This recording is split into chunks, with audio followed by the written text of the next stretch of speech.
Assalamualaikum warahmatullahi wabarakatuh.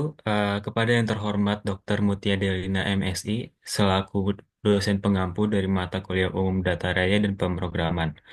Eh, Kami dari kelompok 2 ingin memaparkan eh, pengaruh inflasi di Indonesia terhadap rasio keuangan bank digital.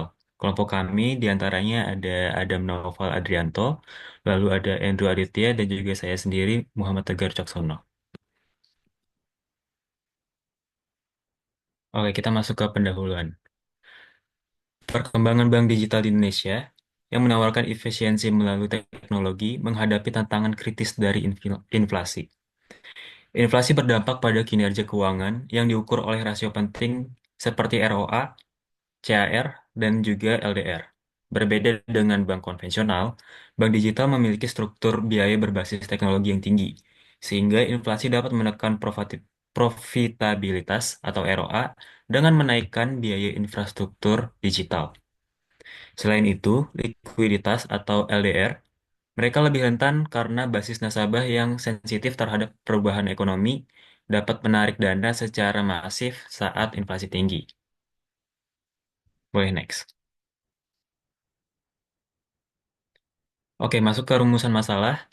Bagaimana bagaimana pengaruh inflasi terhadap rasio keuangan utama bank digital, ROA, CAR, LDR di Indonesia? Lalu yang kedua adalah apakah dampak inflasi tersebut signifikan terhadap kinerja keuangan bank digital?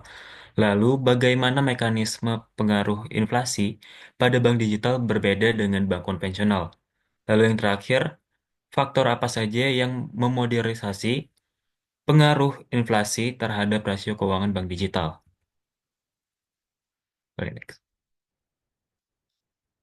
Selanjutnya ada tujuan, yaitu yang pertama menganalisis dampak dampak inflasi terhadap rasio keuangan utama bank digital atau ROA, CAR, LDR, lalu menilai signifikansi dampak inflasi terhadap kinerja keuangan bank digital, lalu membandingkan mekanisme pengaruh inflasi antara bank digital dan bank konvensional, lalu yang terakhir mengidentifikasi faktor yang memoderasi pengaruh inflasi pada rasio keuangan bank digital. Masuk ke tinjauan pustaka, yaitu yang pertama inflasi dan kinerja keuangan perbankan. Secara umum, penelitian menunjukkan inflasi cenderung berpengaruh negatif terhadap kinerja bank dengan menaikkan biaya dan risiko kredit, yang menekan profitabilitas atau ROA. Namun, beberapa studi menemukan pengaruh ini tidak selalu signifikan karena dapat dimoderasi oleh faktor lain seperti manajemen risiko dan kebijakan moneter, sehingga dampaknya perlu dianalisis secara kontekstual, terutama dengan membedakan jenis bank. Boleh next.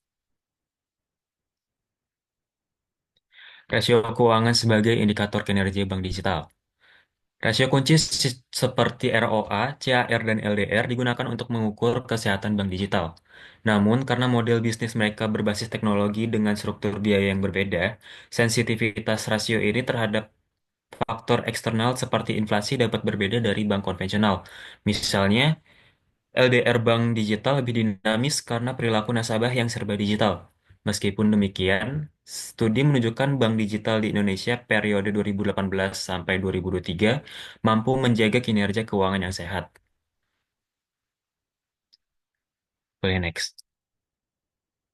Selanjutnya, pengaruh inflasi terhadap rasio keuangan bank digital. Pengaruh inflasi terhadap rasio keuangan bank digital masih belum konklusif. Beberapa penelitian menunjukkan dampak negatif pada profitabilitas atau ROA karena kenaikan biaya operasional akibat inflasi. Namun, penelitian lain menemukan pengaruhnya tidak signifikan.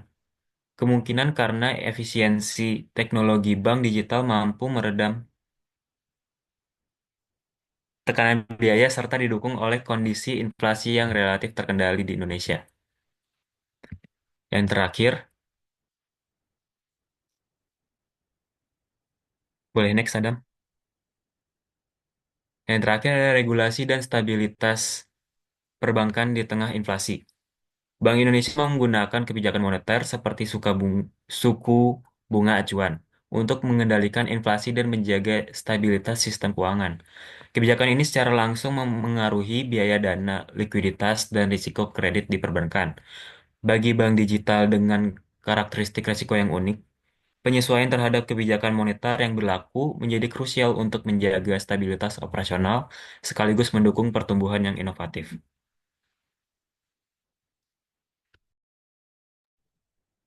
Oke, sekarang lanjut ke metode penelitian yang kami gunakan. Jadi untuk jenis dan pendekatan penelitiannya yaitu kita menggunakan metode kuantitatif karena melibatkan perhitungan seperti rasio keuangan dan juga inflasi itu kan ada hitungannya dengan pendekatan time series. Jadi ada periodenya. Dan untuk sampelnya kita pakai purposive sampling. Sumber datanya itu kita dapatkan dari BPS dan juga Bank Indonesia untuk data inflasinya. Lalu untuk rasio keuangan bank digital itu dari laporan keuangan perbankan. Itu salah satunya bisa didapat dari website Bursa Efek Indonesia. Lalu untuk populasinya yaitu adalah bank-bank digital yang aktif di Indonesia. Dan untuk sampelnya yaitu kita ngambil 5 sampel yaitu dari Bank Alo, Blue, Cbank, Jago, Saku, dan juga Superbank di periode 2022 sampai 2024. Untuk variabel penelitiannya ada tiga. Yang pertama yaitu independen. Kita memakai tingkat inflasi di Indonesia. Lalu yang kedua adalah variabel dependen, yaitu rasio keuangan bank digital, yang dimana kita pakai ROA, ROE, CAR, LDR, NPL, BOPO, NIM, dan juga NPL. Lalu untuk variabel kontrol ini merupakan variabel yang opsional, yaitu melibatkan tingkat suku bunga BI dan juga nilai tukar rupiah. Untuk teknik analisis penelitian kami ada tiga bagian. Yang pertama yaitu dari pengolahan data awalnya. Jadi data inflasi dan rasio keuangan bank digital disusun dalam format table time series ya, yang sudah dijelaskan tadi. Lalu datanya itu disesuaikan agar memiliki periode waktu yang konsisten. Yang kedua korelasinya, yaitu kita mengukur hubungan linear antara inflasi dan juga masing-masing em, rasio keuangan atau metodenya, yaitu dari ROA-nya, CAR, NPL, dan juga yang lain-lainnya. Dan nilai koefisien korelasi digunakan untuk melihatkan kekuatan dan juga arah hubungan antar variabel. Yang ketiga yaitu regresi linear berganda. Jadi kita menggunakan fitur data analysis. Jadi di spreadsheet lalu kita buat linear regression add-onsnya. Jadi ada gambarnya, ada grafiknya yang nanti akan dijelaskan. Eh, Tujuannya apa? Yaitu untuk mengetahui seberapa besar pengaruh inflasi terhadap masing-masing rasio keuangan.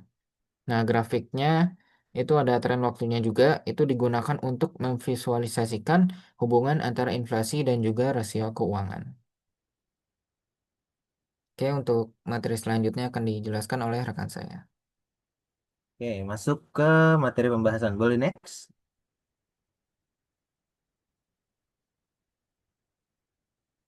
Oke, di sini kita pertama akan bahas dari sisi return on asset atau ROA bank digital. Nah, gambarannya di sini adalah inflasi inti serta inflasi umum di Indonesia yang awalnya di tahun 2022 itu ada di angka kisaran 3 dan 5%. Ke 2024 itu mereka menurun. Di inflasi inti di angka 2,2% dan inflasi umum di angka kurang lebih 1,6%. Nah, dampaknya ke return on asset bank digital ini itu tidak menentu dan beragam-ragam. Jadi Alo di satu sisi itu dia dari 3,44 naik jadi 3,49% di 2024. Sedangkan Blue Digital, Blue BCA Digital juga dari minus 0,8% naik jadi 0,9%. Namun di sisi lain ada yang turun juga, misalnya Bank Saku. Bank Saku itu dia di 2022 di kisaran 0,9%, di tahun 2024 itu jadi negatif 3,16. Jadi bisa dibilang di sini sebenarnya rasio ROA di sini itu tidak secara langsung tidak secara langsung dipengaruhi oleh inflasi. Jadi inflasi umum dan inflasi inti Indonesia itu mengalami penurunan yang stabil di tahun 2022 sampai 2024. Berbanding kebalik justru dengan ROA Bank Digital yang kebanyakan naik. Namun, pengaruh inflasi terhadap ROA Bank Digital ini tergantung dari kekuatan fundamental dan strategi operasional Bank Digital yang bersangkutan. Boleh di next? Oke, sekarang lanjut ke rasio CAR atau Capital Adequacy Ratio. Di sini angka inflasi inti dan umum masih sama dengan tadi, namun rasio CAR di sini menunjukkan angka yang berbeda. Nah, di sini data-data bank digital yang kami kumpulkan, ALO dari angka 79,5% di 2022, di 2024 dia naik jadi 82,6%. Di sisi lain, Blue by BCA Digital dia dari 96% turun menjadi 48,7% di tahun 2024. Bank Jago, Bank Saku, dan Sibank juga mengalami hal yang serupa. Sedangkan turun yang paling drastis itu dirasakan oleh Superbank. Dia dari 253% di 2024 menjadi 95,84%. Jadi bisa kita simpulkan sebenarnya di sini rasio kecukupan modal atau CAR bank digital itu mayoritas menurun di tahun 2022 sampai 2024 karena inflasi Indonesia yang mengindikasikan adanya peningkatan risiko serta ekspansi kredit tanpa pengelolaan modal yang hati-hati oleh bank digital yang bersangkutan. Sekarang boleh next lagi. Nah, sekarang kita hubungannya dengan loan to debt ratio atau LDR. Nah, di sini angka inflasinya masih sama, namun angka-angka dari rasionya berbeda antara rasio LDR CAR sama ROA tadi. Nah, di tahun 2022, Blue by BCA Digital, dia menunjukkan angka 47,3%. Sedangkan di 2024, dia naik jadi 55,6%. Superbank lagi contohnya, dia di tahun 2022 itu di angka 208,5%. Nah, sedangkan di 2024 itu dia turun jadi 148,63%. Nah, di sini gambarannya adalah rasio pinjaman terhadap utang atau LDR itu bisa meningkat karena adanya stabilitas ekonomi dan meningkatnya permintaan pinjaman.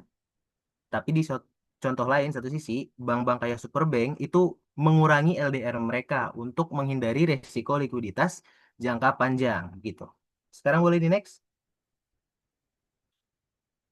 Nah, di sini ada mekanisme pengaruh inflasi terhadap rasio keuangan bank digital. Yang pertama, itu inflasi yang tinggi dapat meningkatkan biaya operasional dan mengurangi daya beli, sehingga pengaruhnya permintaan kredit dan risiko utang macet yang meningkat.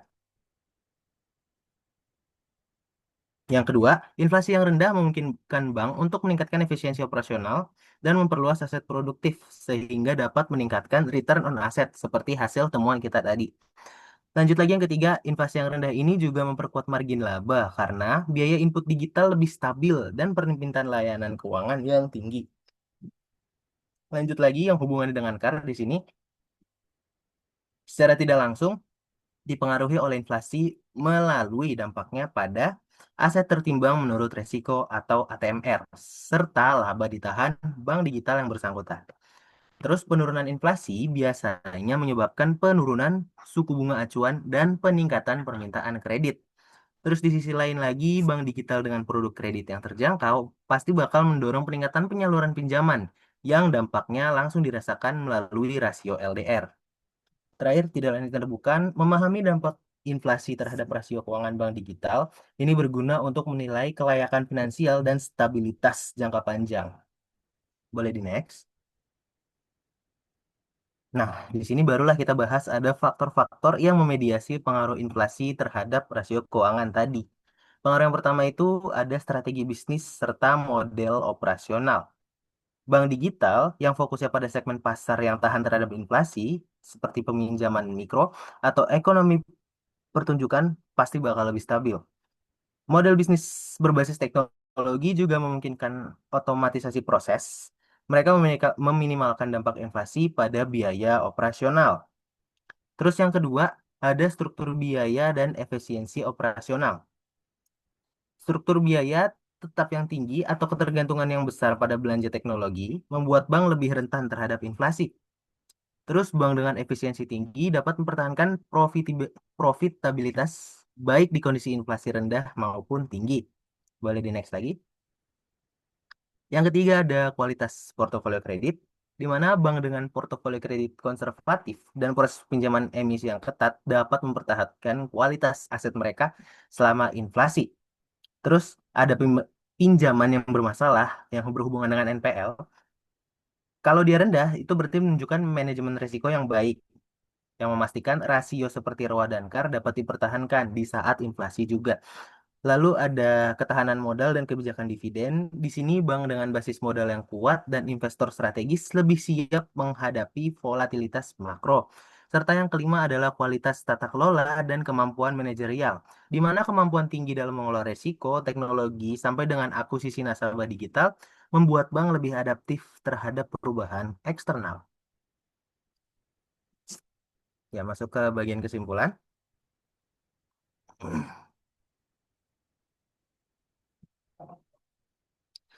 Jadi penurunan inflasi di Indonesia dari periode 2022 sampai 2024 itu secara umum memberikan efek positif terhadap rasio keuangan bank digital. Terutama tadi ada return on asset dan loan to deposit ratio. Tapi efek ini nggak seragam ke seluruh bank digital yang ada di Indonesia. Karena dipengaruhi oleh faktor-faktor internal, contohnya kayak tadi strategi bisnis, struktur biaya, portofolio kredit, kecukupan modal, sampai dengan kapabilitas manajerial. Bank-bank digital yang kayak Alo, Blue, dan Bank Jago mampu memaksimalkan keuntungan dari kondisi ini. Sementara Bank Saku dan Superbank belum sesiap itu untuk mengoptimalkan dampak makroekonomi dari turunnya inflasi di Indonesia. Oleh sebabnya, efektivitas pengelolaan internal menjadi penentu utama dalam memanfaatkan peluang dari inflasi yang lebih rendah. Sehingga pengawasan terhadap efisiensi operasional dan kecukupan modal itu teramat sangat penting untuk bank digital untuk menjamin pertumbuhan sektor perbankan digital di masa depan.